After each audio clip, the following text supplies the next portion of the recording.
So I recently read Stephanie Danler's debut novel, Sweetbitter. I'm very late to the game. The story follows Tess, who is a backwaiter in a very swanky, or who gets a job as a backwaiter in a very swanky New York City restaurant. If you didn't know this already, which I'm sure you do if you're a fan of Stephanie Danler, she was actually a server, manager, worked in restaurants, opened restaurants in New York City for like a decade. She actually went to wine school and currently has her own wine bodega in Yucca Valley, which is where Joshua Tree is in California, and I can't wait to visit at some point. It's safe to say the woman knows her food and wine knowledge, and something Miss Danler and I have in common is I am also a server, bartender, not manager. Not in New York City though. I work as a bartender and a server in Austin, Texas. So I found this book when I was getting back into the service industry, and it was just such a fun read for the time in my life. When I was reading this book, I often found myself feeling like Tess because she was just getting into the service industry, or a different version of it. And I was too, so I could completely relate to her on a different level. This video is going to discuss some of the facets I've come to know to be true and false about the service industry, and that Stephanie Danler writes about in her book. When she's training, Tess learns 4 different ways of storing bar mops during her trails. And I found that to be really funny because at the time I was also training at the current place that I'm at. And it made me realize that serving is a very subjective thing. Everyone has their own styles to doing things, from the script that they use, talking to customers, to polishing the silverware, to folding bar mops. So I've definitely found this to be true. When you're training, usually it's not with one singular person. Usually you're doing like an AM and a PM, and you're following different people. So you do learn like several different ways of doing the same task, and it's something you catch on to very quickly, and you kind of just decide what advice to keep and what to throw out. Also in the book, bar mops are kind of something that there's never enough of, so when the servers get them, they hide them from each other. Everyone has their secret stash of bar mops hidden away. And this is so true. In my case, it wasn't bar mops, it was actually a caviar spoon. In college, I worked at this Russian restaurant that served caviar as an appetizer. They had like salmon caviar, beluga caviar, all different types of caviar. And this little tiny pearl spoon cost like $60, they told us. So if we lost it, we had to buy a new one. And by the time I came into serving there, everyone had lost their caviar spoons. So anytime someone would order caviar, another server would basically go around to everyone and be like, "Can I borrow your caviar spoon? Can I borrow your caviar spoon?" I never put it in my service station. I would keep it in my little apron pocket. I would just tell people if they asked me that I lost it, because I knew if I gave it to them, I was not going to get it back. So one facet about the book that I actually find to be false for most people in the restaurant industry is the pay and the benefits that Tess talks about. Tess talks about how this restaurant job is not like other restaurant jobs. People who work there own homes, they take paid vacations, they have health insurance. Basically the same benefits as a regular day job. And this definitely varies depending on the restaurant and where it's located. For me, I've only been a server in Texas. I used to live in California and I never served there, but I know that you could probably make a decent living being a server bartender in LA, or a place like New York, or a place like Seattle, where the minimum wage is much higher. For me, hourly, I make minimum wage. When you're a server, you basically rely completely on tips. Minimum wage in Texas is $7.25, which was the minimum wage that it was when I had my first serving job at the beginning of my college career back in like 2015. It hasn't gone up at all. So I would say in a place like New York City, yes, this makes sense. But in a place like Texas and like pretty much the rest of the United States, I would say, besides, you know, the big cities and certain states where minimum wage is higher, you can't make a comfortable living by being a server. So I would say this can be true, but it varies by restaurant to restaurant and city and state that you live in. So when you are a server, you have side work, which is basically work that you do in between the rushes or in between services. Side work is just a part of the job. It's also something you do because you want to seem like you're working, and you actually just want to chit chat with the other servers and like catch up on things. Every restaurant has their own version of this. Sometimes it's polishing silverware, sometimes it's folding napkins. At the place I work at right now, the thing that we do when we want to talk and, you know, work at the same time is we sticker cups. When you are serving, you kind of become a character in and of yourself, or really like a performer. There's a duality that you carry throughout your shift. There's the performer you, the you that's talking to tables, that has a little bit better posture, that has a script that you basically use with every single table, and you have to be a little bit more uppity. After all, you are selling the food there, and you are answering questions, and you are trying to make these people pay you. You're basically a salesman of food. And every good salesman has a really good smile, you know what I mean? But then when you get a break and you go into the back of the restaurant, you kind of become yourself again. There's server you and then real you. I was talking to another server about this the other day, about the parts of being a server that are unsaid, the things that like no one talks about. And something I've come to know to be true is that I believe that serving is largely learning how to be comfortable with yourself, and also learning how to diffuse other people's awkwardness. When you're a server, you see a lot of things, you see a lot of weird people, and you start to realize just how awkward and weird we all are in our day-to-day lives, truly. And you also start to see like just how much we non-verbally communicate. And I have to say, being a server has made me so much more self-aware and just comfortable and confident as a person. So there's a scene in the book where Tess is in the weeds. She has like 6 things to do all at the same time. And a customer mistakes her identity for someone else and comes up to her and starts having a conversation with her when she is feeling so stressed out because she has so much to do. And I just thought it was so funny because Stephanie Danler just does such a good job portraying what it is like to be busy as a server. It is like nothing you've ever felt before in terms of stress. Like your body is just like an engine. It's just like chugga chugga chugga chugga chugga. But it does seem like when you are in the weeds, when you have like tons of tables and you just got like triple sat at the same time, it seems like you get the chattiest customers or the customers with the most questions.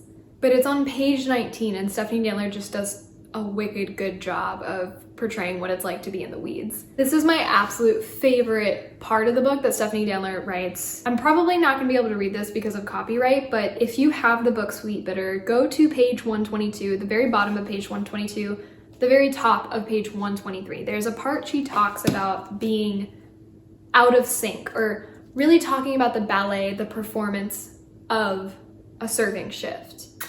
Let me tell you, her prose, scrumptious. She compares a serving shift to a choreographed performance. If you're a dancer and you are practicing and rehearsing, the movements become muscle memory. Your body just knows how to go, and so you don't have to focus on, okay, what's the next move that I'm doing? Your body already knows, so you can focus on the other elements of the performance. And that is exactly what serving is like. And when she talks about being out of sync and everyone staring at you and everyone knowing that you're out of sync when you're new, she just found the exact right words to explain this. When you're training at a restaurant, you're in a constant state of disarray. You don't know where anything is, you usually don't know the layout of the restaurant, you don't remember anyone's names. When you're trying to find something, you have to go ask someone, or you start to go one way and you're like, oh wait, no, it's this way. Like you just look awkward. Customers notice, people notice, and it feels very embarrassing, but no one should ever feel embarrassed when they start at a new restaurant because everything's new. You're not going to remember things until you get a few reps of doing them. But serving really is a flow. Whenever you start to do it, you do get your own flow. And I find that even when I go out of town for like a weekend and I come back, my flow is just a little messed up, and it takes a few tables for me to like get back into it again. This is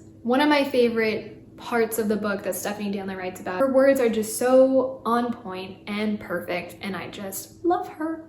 So one of the best things about the restaurant industry is the family-like atmosphere and the camaraderie that comes along with the job. This kind of line of work is centered around communication, and you're in constant communication with your coworkers, which are other servers, bartenders, front of house, back of house, managers, everyone. You're in constant communication with them. You help each other out when things get crazy or someone else is in the weeds. You have long talks after hours when you're closing or when things are slow. And sometimes you wind up blowing off steam with them at the end of the night. And this kind of stuff and this kind of job is kind of what bonds you to people. So when it comes to after hours partying, I definitely think Sweetbitter does the restaurant industry justice in the show and in the book when describing what it's like to party after work with your coworkers. I've never met people who party harder than restaurant industry workers.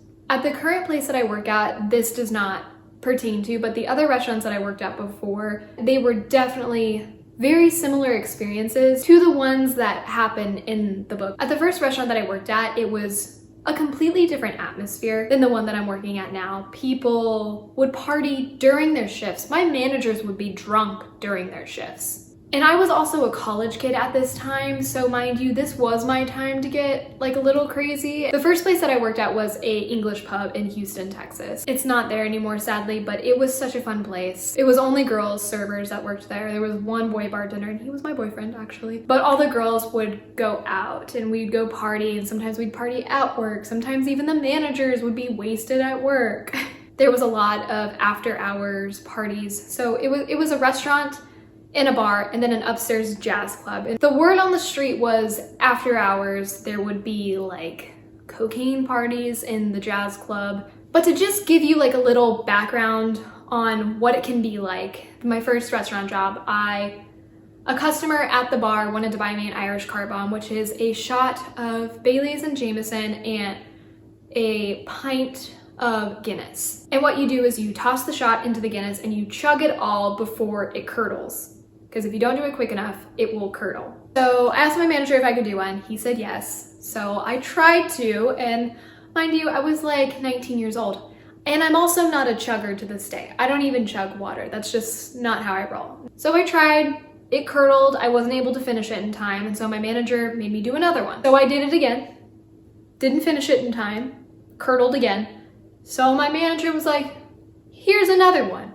You're gonna do this until you chug it all. So on the third time, I was like, I'm already one, full, because a Guinness is basically like a meal, and two, like I'm gonna be drunk on my shift. No, I wasn't like that drunk, but I was definitely like having a good time. Have some of my drunkest memories centered around that restaurant and the people from that time. Now that being said, had I worked there all through college and after college, that probably would have been like a more toxic environment. Like you don't want to be in that party atmosphere for too long. It can be really fun when it's like a very small snippet of your life, but to stay there over a long period of time probably would have made me an alcoholic. The restaurant that I currently work at could not be farther from that. I wouldn't even try to test the waters of that at all because I like my job and the people that I work with.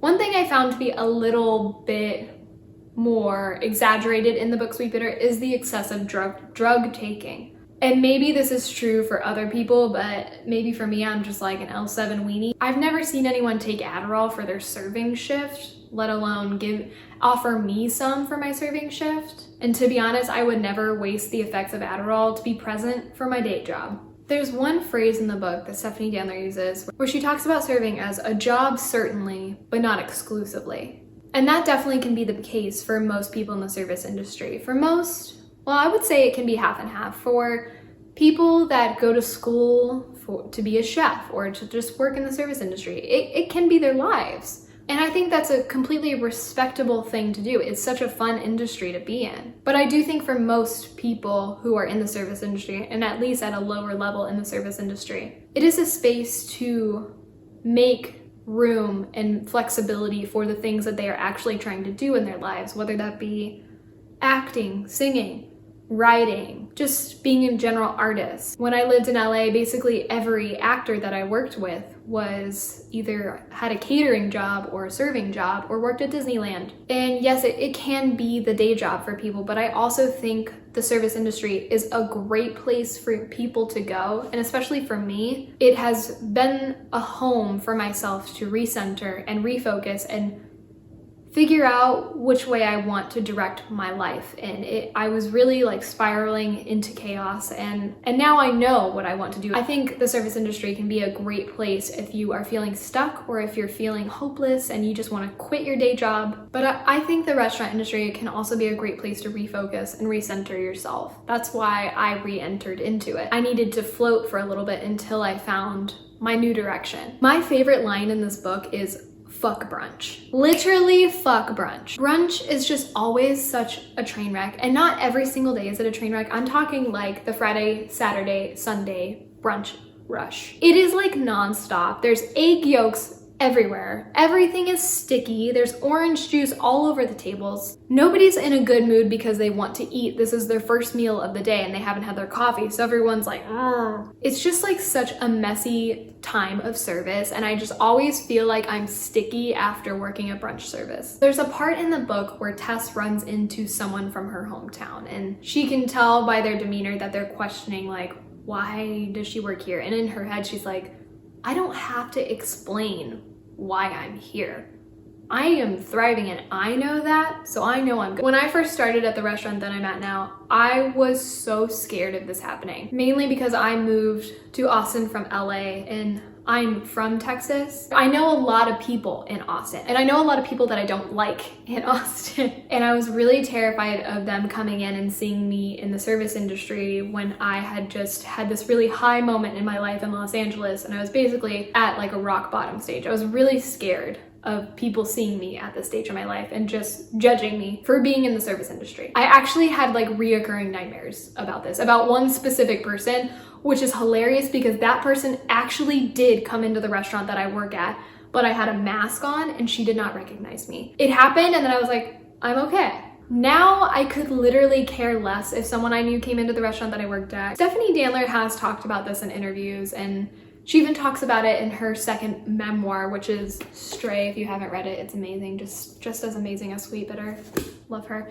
But she talks about like running into someone that she knows and that she could never explain to them the fullness of her life and how full your life can be from working in the service industry. It's not something I can explain to anyone else in my life either because no one else that is close to me works in the service industry.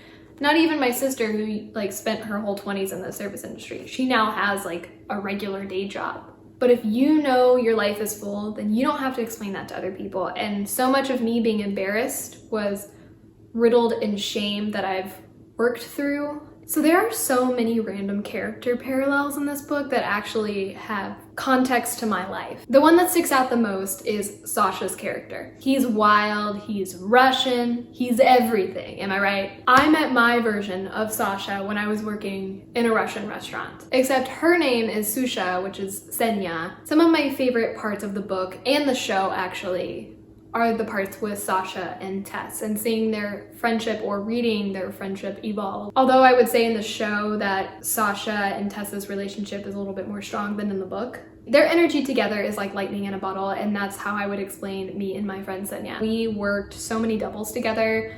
We would often work this one like Saturday mornings and Saturday nights together. So we'd be together all day. Just me and her in the beginning of the day, and we'd both be exhausted, and one of us would either like make coffees or go across the street to get the other one coffee and myself coffee, and I guess we just really spent a lot of time together and bonded in that way. And she would always open these Georgian wines for me at the Russian restaurant that I could never open. The corks would just fall apart when I would open it, so I would always make her go to the tables and open it for me, and she would always do it. And after work, we would literally bring our clothes to work, change at work, and then go straight out to this place called the Rose Room in Austin. And we would dance our asses off and then probably go to work the next day. I would spend the night at her place often because I didn't live in the city at that point, so we just spent a lot of time together. We were kind of each other's partner in crime. She's one of my best friends to this day and even has spent Christmas with my family. So this book is pretty spot on when it comes to restaurant industry vernacular. And obviously so, because Stephanie Danler worked in the service industry, so she knows all of these phrases. Behind is probably the most used server vernacular because during a busy dinner shift, you are always in people's personal space, and so you're running into people, so you have to let people know that you're right behind them so they don't turn into you with something or like have a knife and like accidentally go around a corner. Corner is another phrase that I use a lot because there are always these like dead spots in the restaurant that like, and I never remember to say corner. Actually, that's the one that I always forget to use, and it's really important. So when you're going around a corner, depending on if you're like usually if you're carrying things, you'll use this, but even if you're not, you should still say corner when you're going around a sharp turn, so a server on the other side would know to get out of the way. I've seen servers run into each other with like big things of water and like crash into each other, and so there's water everywhere. So there is one thing in the book that I find to be false, and that is when Tess is talking to the chef. And maybe this is because Tess is like a newer backwaiter and she just doesn't know. And maybe that was Stephanie Danler's intention to do this, but in like a nicer place, especially with the one that Tess works at in New York City, you cannot just talk to the chef. And she just talks to the sous chef or whoever's like the main chef for that night. I think it's Scott in the book. She just talks to him. And when you're in a busy dinner rush, like, you cannot just speak to the chef or like a line chef. You have to call. When you think about it, the chefs are getting constant tickets, so they have their own form of communication. Back of house is different from front of house, and they are cooking things. There's things going on, much more dangerous in the back. So for a server to go up and like have a question about the lamb chops, you cannot disrupt their flow of communication. You need to call, and they will talk to you when they're ready. So I'll do an example. So let's say I forgot to get chili oil on the fries. So then I would go up to like the headline chef and I'd say, can I call? She would, you know, be calling out orders, blah, blah, blah. And she goes, go ahead. And then I would tell her what I needed her to know. But to just talk to a chef disrupts service, it's unprofessional, and you can get in a lot of trouble if you do it. At the other 2 restaurants that I used to work at, it was like constant interruption, and probably why that restaurant didn't flow so well. But yeah, the kitchen has a million things going on in the back, and they have sharp knives and hot oil, and disrupting their flow of work can be dangerous. 86 is another common phrase. It means you're out of something. There's also the phrase picking up, which I've never used at the restaurant that I work at right now. We usually say, do you need hands? Which is, you need extra hands carrying the plates because there's too many. In the book, they actually do use the phrase picking up to signify that they are picking up the hot dishes to take out to the tables. We have bells that the chef will hit to signify it's time to pick up, so we're not yelling, pick up, picking up. So I really love the dialogue pacing in this book. Stephanie Danler really captures the frantic energy of a dinner rush with her short, fragmented sentences. They read so quickly, and that is what it feels like to work in that atmosphere. And when you're also serving customers, it is like little vignette conversations consistently throughout the night. You like pop into people's conversations and then you go do your work. And it's just very interesting that she could portray that with words in this book. It's just really cool. So I don't know if anyone else feels this way, but this book completely changed my perspective of a dining experience. Sweetbitter made me realize that eating incorporates all of your senses. And taste is really like the finale of a dish. I mean, think about it. Like when you order fajitas at a Mexican restaurant, let's say, you hear them first. You hear them sizzling. You know that's what you ordered. It's coming your way. You hear it. And then you smell the grilled onions, the grilled peppers, the meat.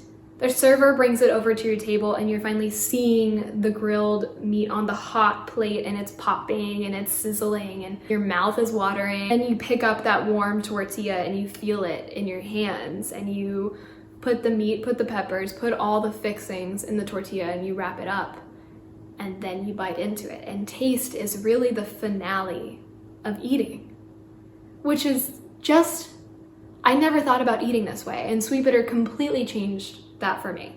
And that is a server's take on Stephanie Danler's Sweetbitter and the service industry as a whole. This is absolutely one of my favorite books I've ever read. Stephanie Danler is amazing. I am obsessed with her. Not just her as a writer, but her as a person. I love her prose. I even got her memoir right after I read Sweetbitter, which you should get if you have not read. Like I said, the prose is so romantic. Stephanie Danler's descriptions make your mouth water. If you like this book, you should go to her website and read her other articles. She has a great article about going to Italy. And that's it for this video. Thank you guys for watching. Let me know if this video was interesting for you. I'm just kind of playing around with YouTube right now, so let me know if it was boring, if it was interesting, if you have any feedback. And also let me know if you liked Sweetbitter. I want to know what you think about the ending. Actually, make sure you write spoiler in the comments if you're going to talk about the ending, because I don't want people to find out. I have to say, as much as I love this book, I was a little sad about the ending just because I really liked the main character. And I'm just going to stop talking because I feel like I'm going to give it away on accident. Do you prefer the book over the show? Have you even watched the show? I want to know.